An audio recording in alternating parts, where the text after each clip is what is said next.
Bonjour à tous.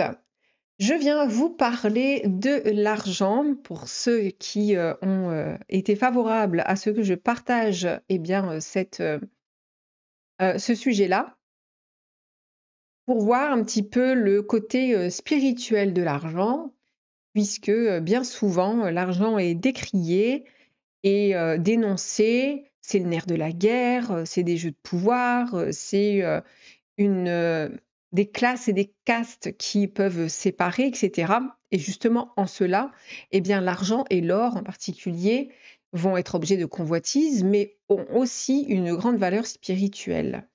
Bien souvent, on peut voir que, exemple, on va juger, estimer qu'un bien est trop cher ou qu'une personne qui veut être dans la bienveillance et qu'elle demande de l'argent ou qu'elle fasse payer un service, se voit décriée comme une voleuse ou un voleur, ou lorsque l'on propose quelque chose, un service, tout de suite, on va regarder combien ça coûte et on va estimer en fonction de ce que la personne demande, on va juger et ça vient justement révéler des choses au niveau personnel.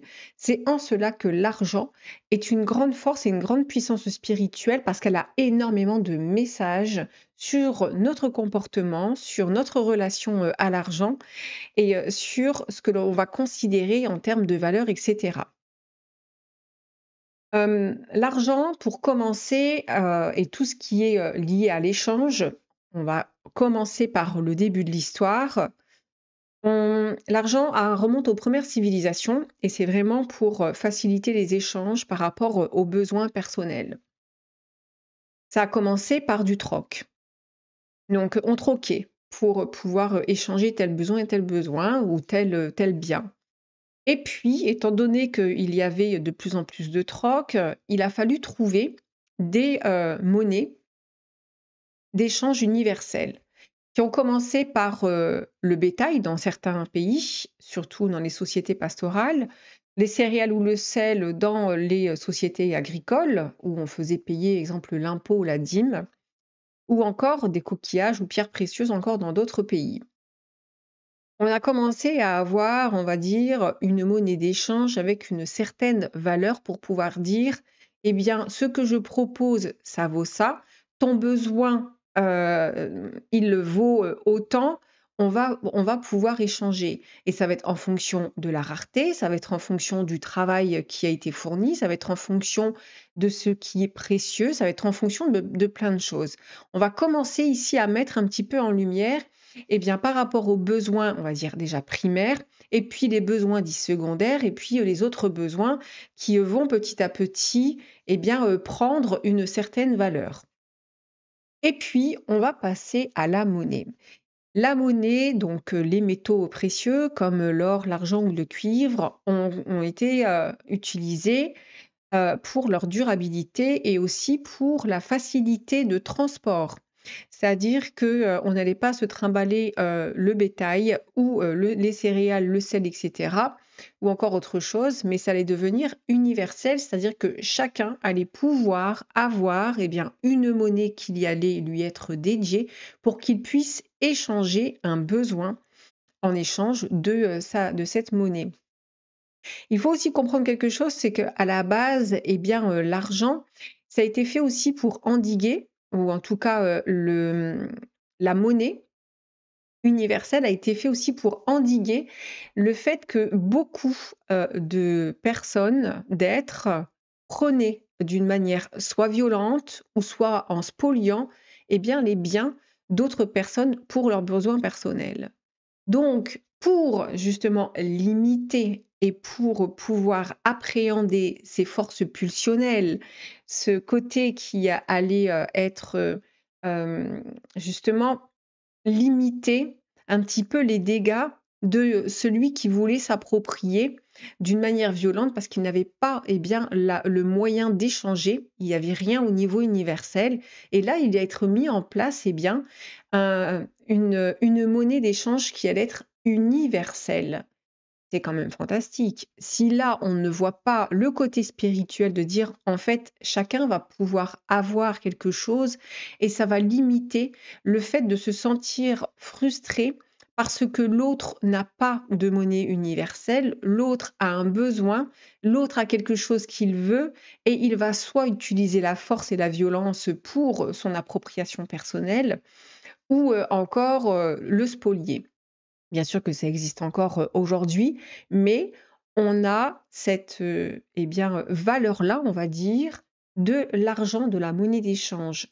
C'est fait pour dire j'ai tel bien, il vaut autant parce que j'ai travaillé, parce que j'ai mis autant de temps à acquérir une expérience, parce que c'est un bien qui est rare. Et en fonction des besoins de chacun, eh bien, chacun va pouvoir eh bien, dire, c'est vrai que moi j'ai ce besoin-là, je vais mettre cette valeur-là et on va pouvoir eh bien, échanger. C'est quand même génial. Là où, à un moment donné, ça va être régi par d'autres forces, mais c'est très juste. Parce que, on va dire une force spirituelle, quand il y a une force spirituelle qui descend sur Terre, eh bien forcément, il va falloir eh bien, travailler avec cette force et avoir des projections. Ça va venir tirailler, ça va venir bousculer. On va mettre en forme des choses, du sentiment. Et ce sentiment, eh bien, ça va être la peur de perdre. Ça peut être le système de valeurs. Ça peut être le pouvoir.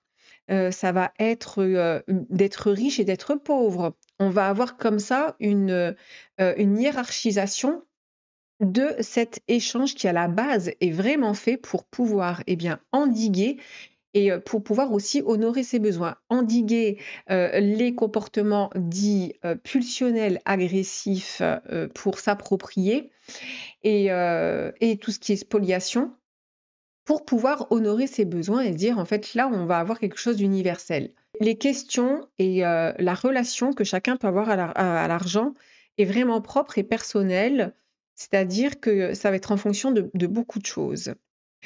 La relation à l'argent, c'est très émotionnel, c'est-à-dire, posez-vous la question de quelle est la relation que vous avez à l'argent. Il y a beaucoup de personnes qui ont une relation à l'argent qui va être difficile, qui va être décriée comme, étant, ben, une force satanique, comme étant, l'antéchrist, comme étant, quelque chose qui, vient corrompre et cetera. Il y a quelque chose qui peut être de ce sens-là. Ou au contraire, votre relation émotionnelle à l'argent, c'est, bah, justement, c'est génial parce que, bah, on peut échanger.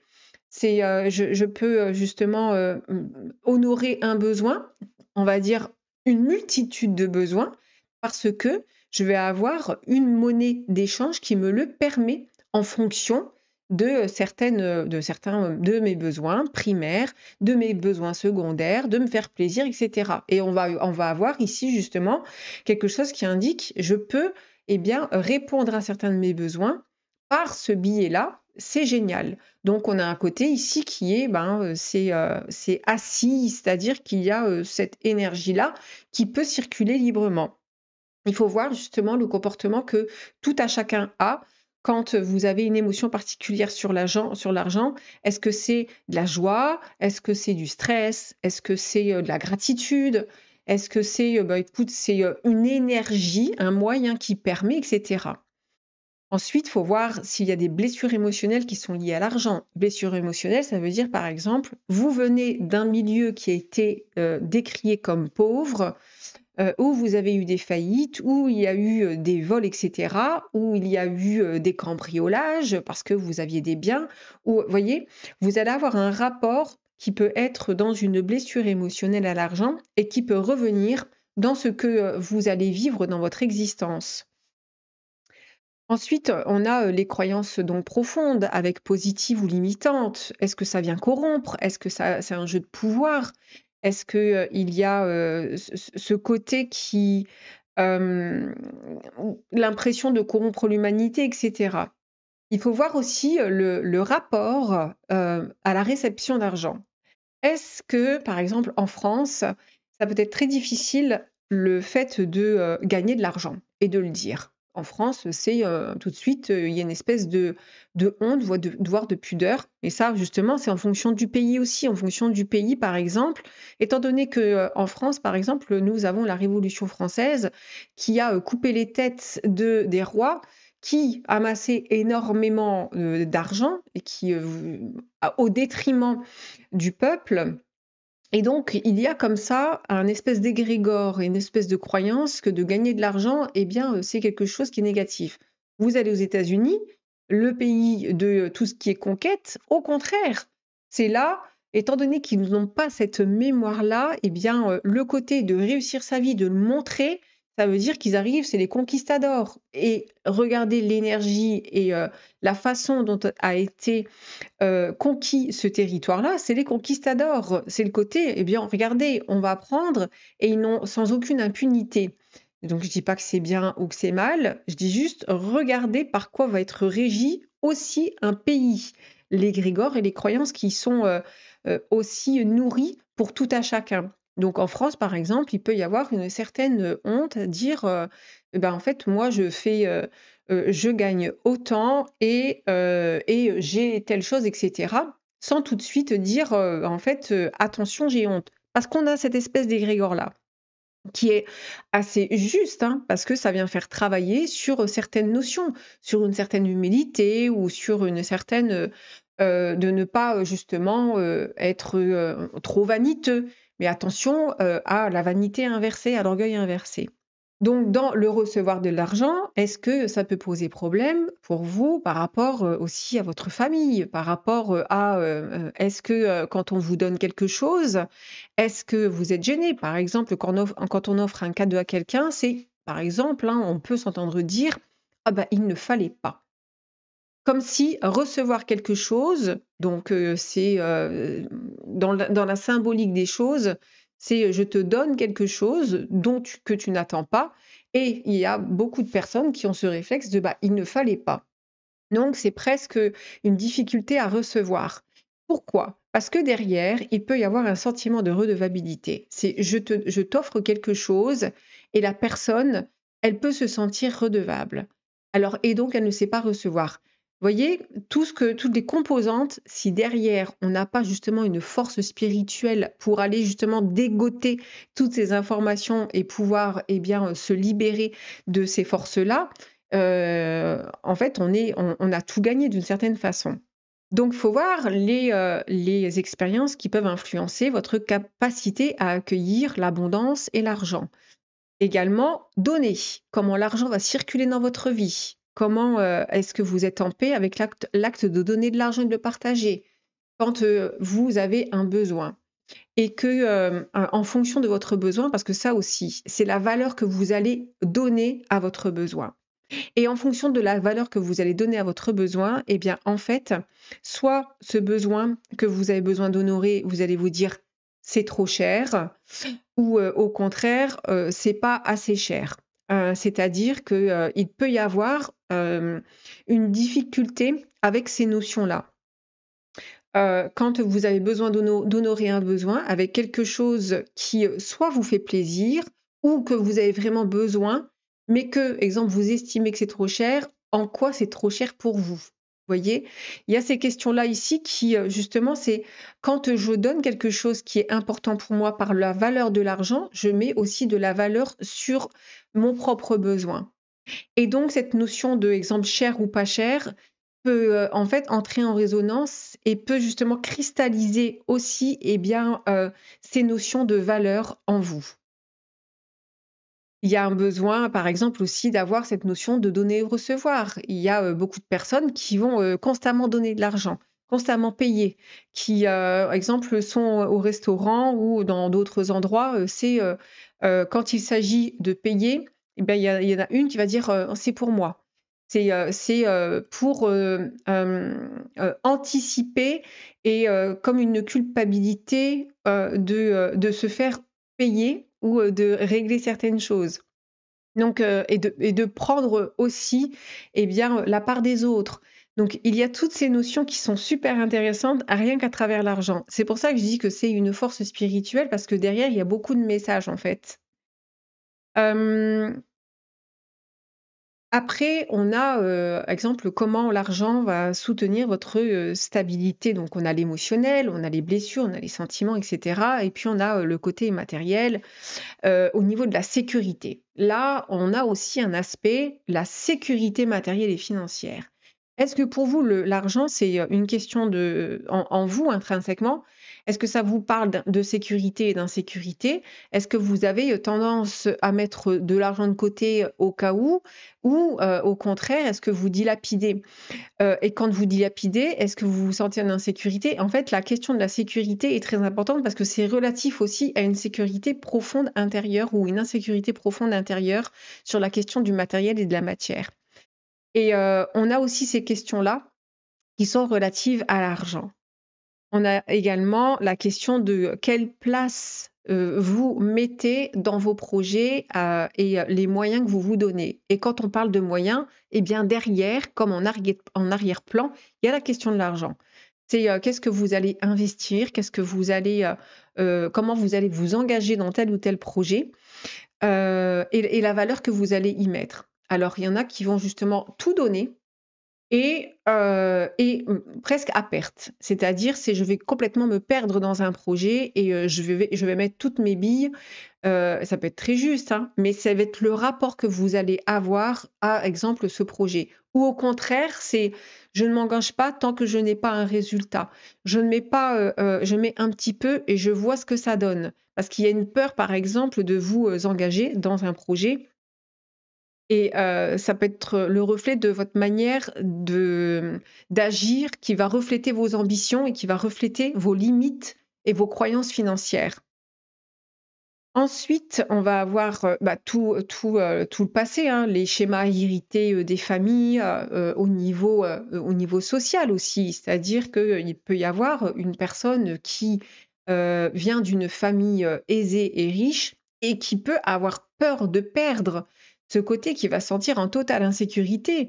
Les gens les plus riches peuvent avoir les plus grandes insécurités et pourtant, les gens qui peuvent être les plus pauvres n'ont pas peur de perdre parce qu'en fait, ils n'ont pas cette notion-là. Ils veulent, on va dire, acquérir quelque chose, mais qu'ils n'ont peut-être pas. Mais ils ne vont pas être dans cette insécurité, ils vont être dans une autre démarche. Ça ne veut pas dire qu'il n'y aura pas des insécurités matérielles, mais peut-être moindrement, parce qu'ici, on a peut-être une croyance que d'être riche, c'est hyper sécurisant.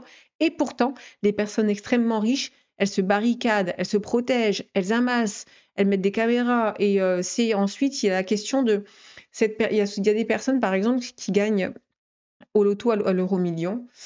Et tout d'un coup, ils se posent la question de la nature de la relation, des relations qu'ils vont cultiver. Est-ce que cette amie ou cette personne, elle est vraiment là en tant qu'amie ou est-ce qu'elle est là pour mon argent? Vous imaginez la question des riches, de certaines personnes qui tout d'un coup se disent, mais est-ce qu'elle vient profiter de ce que j'ai ou est-ce qu'elle m'aime vraiment? Ou est-ce qu'elle est vraiment là pour moi? Les pauvres, entre guillemets, ne se posent pas, n'ont pas ce problème-là. Donc il y a cette question aussi de tout ce qui va être la classe sociale et ce qui est en karmique. Le karmique, c'est pas, c'est de la mémoire. C'est justement comment a été cultivé eh bien, l'argent dans la famille et comment vous allez le cultiver dans votre vie. Il y a aussi, toute la question de l'avenir. Heu, Est-ce que vous projetez les choses au lendemain, en matière financière? Est-ce que, vous avez tendance quand vous voulez nourrir un projet de dire: «Bah, j'ai besoin et si je n'ai pas les finances, je ne vais pas pouvoir». Ou est-ce que vous êtes en vous disant: «De toute façon, les choses vont se manifester et à un moment donné, il y aura et ce sera là».